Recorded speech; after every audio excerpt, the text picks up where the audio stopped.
Coming to you from the all-new Live House in Hollywood, California. Hi, everybody. Welcome to this week's episode of Pensado's Place. We're going to discuss how new gear can sound like vintage gear and give you a founder's perspective. But first, we want you to take advantage of some really great holiday offerings. For instance, the Sweetwater Wish List Sweepstakes. Win a $5,000 shopping spree from our great friends at Sweetwater. You know the bus. You can build out your home studio, get new gear, select anything you want in their incredible inventory. Just go to sweetwater.com, create your wish list right there, submit it, and you're good. Just make sure you enter before November 24th. In addition, the good folks at Warm Audio are wishing you a warm holiday season with plenty of discounts on select Warm gear. You can get hundreds of dollars off. Take advantage and treat yourself to some great product at great pricing. This runs from now all the way through December 31st, and it's available at all kinds of participating dealers. And now for something we think is can't miss. Dave and I want to invite you personally to NAMM on Friday, January 17th, for a very special edition of Pensado's Place Live. And we're super excited to bring you Alex Toomey and Louis Bell, two of the most gifted, hottest guys in the game. Between the two of them, we're talking Post Malone, Travis Scott, Camila Cabello, Drake, 21 Savage, Selena Gomez, and a bunch more. And of course, it's never enough for, the Pensado's Place way. We're working on adding another superstar as well. Stay tuned for that. We are super close to announcing it, so we'll get it to you. We're going to have plenty of goodies you can win during the panel. After the panel, we're going to have a meetup and hang party where you can meet these giants, get your questions answered, take a selfie, win even more stuff, and have some fun. And if that's not enough, we've made arrangements with the good folks at NAMM for you to get in at a huge discount. Go to their registration page, enter the code Pensado, and you can get in for $25. You can't beat that, but don't delay. Sign up right away. They will go quickly, and we want to see you there. When is it? The date is Friday, January 17th in the Hilton Hotel Ballroom. Be there or be square. To remember all this goodness, sign up for our newsletter, hit like, subscribe, and click notify. Do that right now if you would. As we alluded to in the intro, we wanted you to meet this founder because he's just like you. So we want to welcome to the desk a good friend, a supporter, and a great creator of product, Bryce Young of Warm Audio. Thanks for having me. How are you, man? Happy to be here. So let me speak to that, because in getting to know you over time and also looking at your story, you remind me of our audience. You were a guy who loved audio stuff. You wanted things that you couldn't necessarily afford at the time. You built it from the ground up and said, let me go build the things that I can. Is that part of the beginning? Yeah, pretty much. I mean, I took a semester of electrical engineering, just one semester, and learned how to solder. Wow. And then started taking things apart and figuring out how they're built. Took you a semester to learn how to solder? Pretty much. But you were the baddest soldering student ever. Sorry about that. Gave me that first tool. No, it's what I needed. The thing that's fascinating, though, along that journey and why we thought this was good for the audience is not only sometimes you can do it yourself, but if you've got that proclivity or you've got that ear or you've got whatever, there is a path to what you want if you're willing to do the work and pursue it. Would you agree with that? Yeah, absolutely. And I think the passion is super important, because there were plenty of times that I should have given up and wanted to give up, but because I just loved audio so much, it was almost like I couldn't. Yeah, it gets hold of you. Yeah, you're just like, I have to figure out a way to do what I want to do because I just love it that much and it's never going to go away. So, and the art of taking gear that's new and giving it that vintage quality was that because you like the sound of it? Is that because, you're a Transformer freak? What were the things that said, here's the idea that makes sense to me?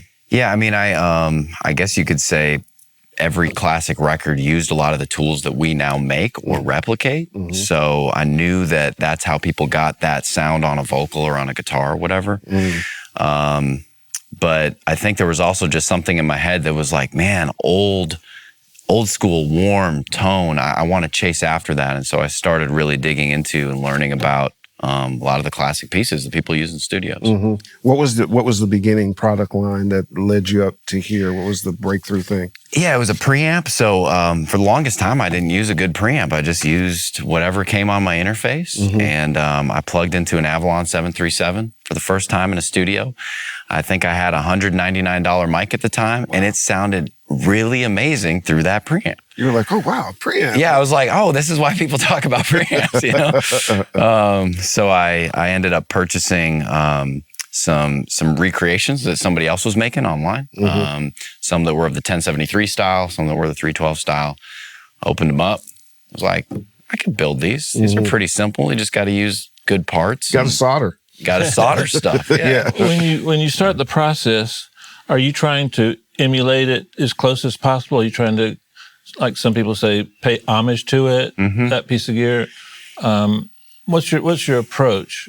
It feels to me like you try to make the best product you can make that approaches an emulation of that piece of gear, because I have all you make and I use it a lot. Yeah. And I like the fact that it's so close, but yet it's a notch above the older things. For one reason it works. For another reason, all the caps are good. Yeah. Yeah. You know, I think there's a lot of ways to approach it, because sometimes the imperfections of the old design is what people love about it. Yeah. So you can make it better, but do you want to make it better? And what are the areas to make it better? Luckily, on a lot of our designs, I've worked with the owner of Cinemag, David Guerin, who used to actually work for Sphere Quad 8 back in the 70s. I love Quad 8. And he's been very important in just analyzing the circuits after we've designed them, and in a lot of cases improving the transformers, getting better noise floor. And he's so excited about what we're doing, because for the longest time people couldn't afford products with his transformers in them, and now they can. What for our audience that doesn't know, what do you think you get from a transformer that you feel is completely necessary to emulate some of these products? I know it's a lengthy answer. Well, yeah, and I don't want to give a boring, long answer, but no, it's a good question, because it's something that can't necessarily always be measured. It's the most expensive part in the process, maybe next to the case. Yeah. To me, just makes things sound bigger and bolder, and depending on the type of transformer it is, sometimes it can smooth things off like tubes do. And when I first got into messing with gear, I thought the tubes were really important. Like, I want warm sound, you got to have something that lights up in there, right? And then I heard a 1073 style preamp and was like, oh wow, this sounds like tubes, but it's transformers. And then I kind of became obsessed with transformers and how they change things. Speaking of that, how'd your WA-73 get that whole series come about? So actually, that takes some balls trying to get that going, right? Yeah. You know? So back in the day, I purchased a 1073 style pre from a guy who built it himself. He sold it on eBay. And I was like, I just don't get how you could be selling this at this price, because his price was maybe about $1,000. And, you know, is it as good as something that's $2-3 grand? And he was like, I think it's better, and here's why. And he was involved in a pretty lengthy process to reverse engineer Mariner transformers and use a transformer that's actually more close to the vintage. Can't stop you. Mariner is the original Neve transformer that nobody talks about. They all talk about the Carhartt, you know. Carhartt, yeah. Yeah. So it was the transformer brand that was used in the desks in the late 60s, early 70s that a lot of people say is that sound. And so, yeah, we wanted to follow that road as well, and worked with Carnhill to actually replicate the vintage Mariner. So we're proud to kind of say that it's even better than maybe some of the other. It's amazing. Replicas. Yeah, I don't miss the original. But that's what's interesting about your approach, because you source in ways that are unique to what you do. You take that seriously. Your comparison and what you do and finding that kind of middle mark that's a warm thing but still emulates what's going on. And then you all do it at a price point that works for the audience. That seems to me the magic warm formula. Is that close? I think it's exactly right. And I'd say that my passion and heart actually prevents us from making as much money as we could as a company, because sometimes we're like... Your marketing guy said that to me. Yeah. No, you didn't. I don't want to get Royce fired. Shout out to Royce Richmond. Royce. No, but sometimes, it's like, how cool would it be to make a 1073 with EQ4? And we talk about it, we're like, $799. That's the price it needs to be. And then we figure out a way to get it there and negotiate with these price suppliers, order in larger and larger quantities. And we're always focused on the price point. Well, one of the reasons that we do founder shows sparingly, because part of it has to be the DNA is right and the purpose is right and all that kind of stuff. And we're fortunate to have great partners. But you seem so much like our audience. Like, how can I get a great piece of gear that I can count on and elevates my craft? And I'm also owning something of substance. And that's why we're so happy to tout it all the time, because it really works. I actually think in one of our iterations, we did a sweepstakes with you guys. It was just so globally successful. The impact that was awesome. And it's a testament to the gear. The platform doesn't hurt either, but it's a testament, to your gear. And the other thing that I think is interesting is, like an athlete, I think athletes, when they get on the field and they get the ball in their hand and they're actually put on their gear and so on and so forth, they play better. And I think sometimes with analog stuff, the tactile sense and seeing the needles move and all that kind of stuff, people perform better. Is that fair? Absolutely. I mean, especially if you're performing and you're hearing yourself in the headphones or on the speakers in a way that maybe isn't that good because the recording isn't great, you're not going to perform as well. But I mean, what you were saying at first there is, we just love knowing that everyday musicians, can now record themselves in a way that's very professional. Whereas, 10, 20 years ago, that just wasn't possible. Right. So we feel like we're kind of giving back in a sense. Even though it is a company, we do make money, we have employees, we're sort of empowering the everyday musician. One of the things that's impressive about Warm Audio is, first of all, you're building a new studio, but your customer service is you've actually gone out personally and do customer service, but you allow and bring in members of the community and you record them free. You do videos on them for free. You're really a part of the community, and you're part of our whole community is people that enjoy recording, and that says so much for the company, because if the head of the company is that way, it's a good company. Can you speak to that? Why do you do that? I want to give full credit to the guy you brought up earlier, Royce Richmond, for that. He just had this idea that, a lot of brands make videos and talk about all these famous people. Why don't we promote and push people that we just think are great? Create it, bring them into a studio, give them a full-blown music video, great recording for free. And then we promote them all over YouTube and Facebook as part of a way to show what our brand does. And I think it resonates with just the industry as a whole, because most of the industry aren't rich and famous. They're just the everyday musician trying to make it by. Nor do they reach out to people and become inclusive. The new studio that'll be done within the year, is that going to be part of this? You'll bring artists in? That's the plan. I mean, when we were designing this building, I just was like, this is my chance to have a studio, because I've always had home studios, or I've worked in others. And so I just designed, the studio. And then a lot of people are asking questions like, well, what are we going to do with it? And that's more of the afterthought. But I was like, if we build a great studio with great gear in it, that's potentially going to be one of the nicest studios in Austin, Texas. Tell us about the facility. So the inception of the facility, how big, what's it going to be? There's a couple of buildings. One of them we're not going to use right now. Texas, from humble beginnings to now. Good for you. Texas is a lot cheaper place to build than here. It's actually cheaper than, to build than to, renovate something else. So big metal buildings. And one of them is going to have, I think, about 15,000 square feet of office and a 3,500 square foot studio. Wow.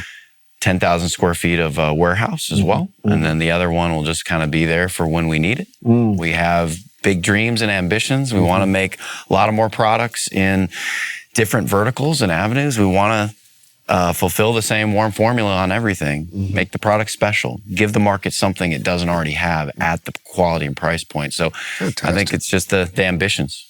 Do you have, this is an unfair question, but do you have some things in mind that you can share with us? Maybe a range of things that are on the drawing board now that we can expect soon? Let's just say more of the same kind of thing. Good, that was a good CEO answer. Recreating, classics. but we do have desire to create new stuff as well, new designs that have never been done before, and we're starting to put a lot more energy into that. There's some rumors about your favorite audio show shooting some episodes down in there. I'm not sure what the name of that show is, but there have been some discussions that have gotten back to me about working in that new facilities.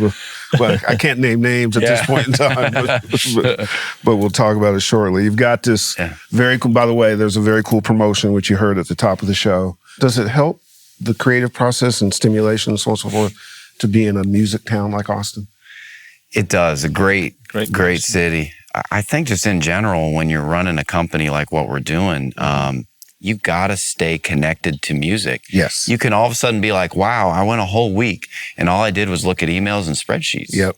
And that's a problem. Then you kind of lose that connection. I think that's where working with these artists, creating these videos, building this studio is our way of staying centered around what we do. I remember we were, Royce and I were talking about, like Lee Brice, for instance, put a lot of stuff on his bus. Yeah. And a lot of warm stuff is in the bus, right? Mm-hmm. And it's a rolling studio thing.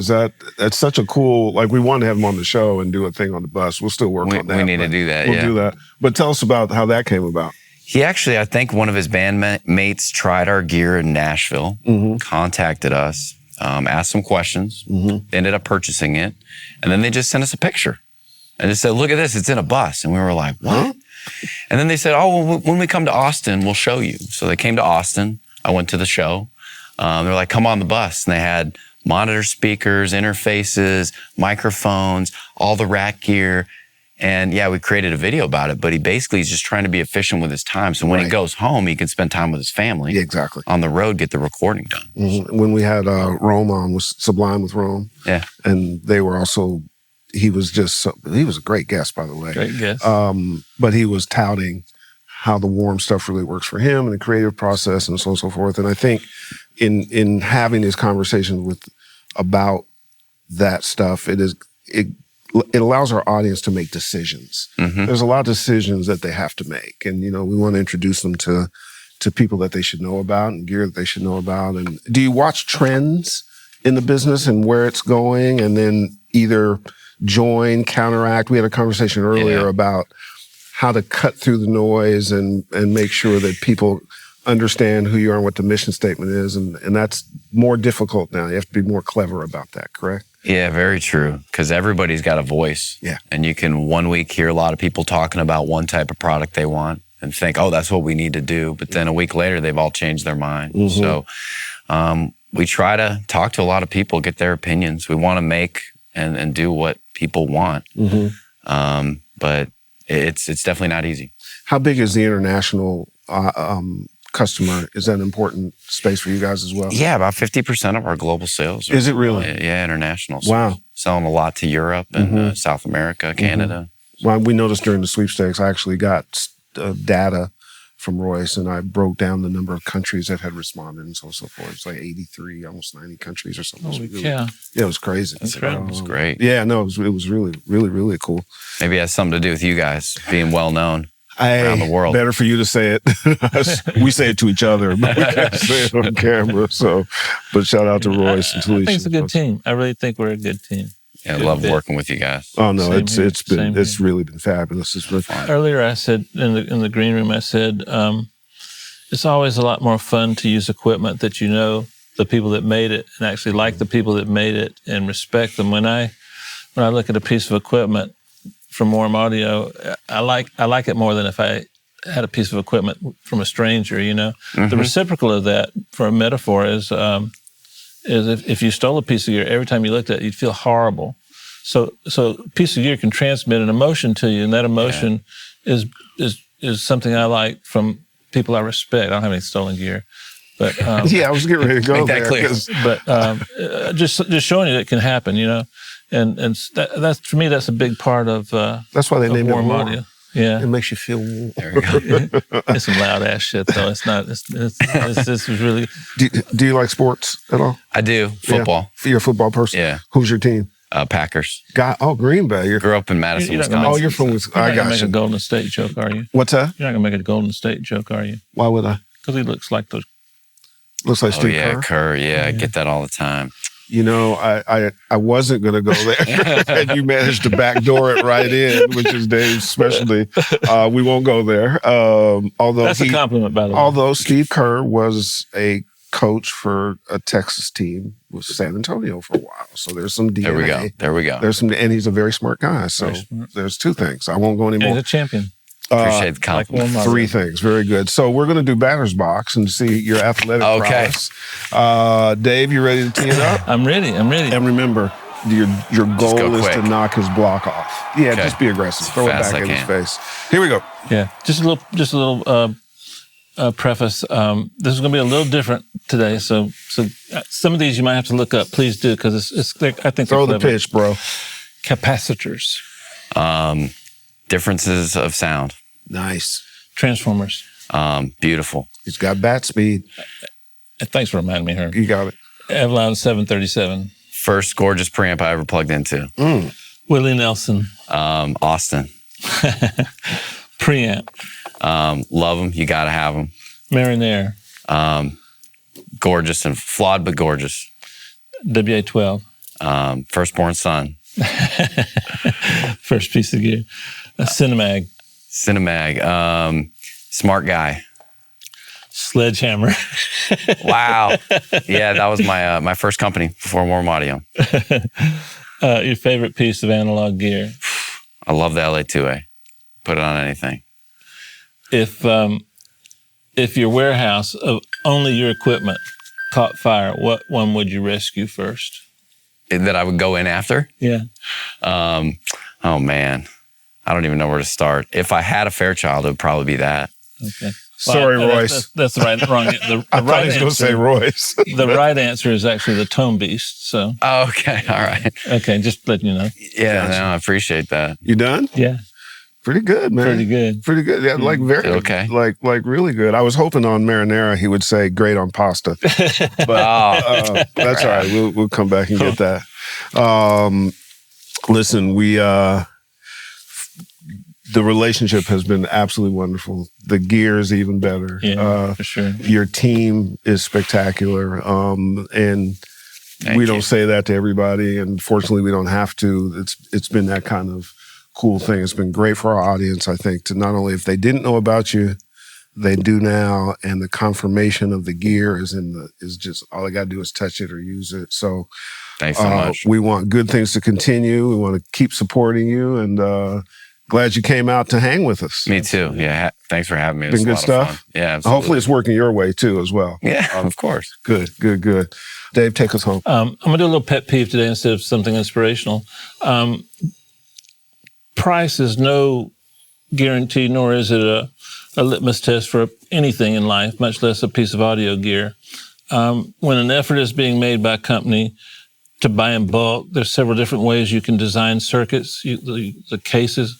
If a company is trying to save you money, but they're also making some of the best piece of gear out there, don't worry about the price, buy it. And I get a little irritated sometimes when people talk about the price of Warm Audio gear as opposed to the quality.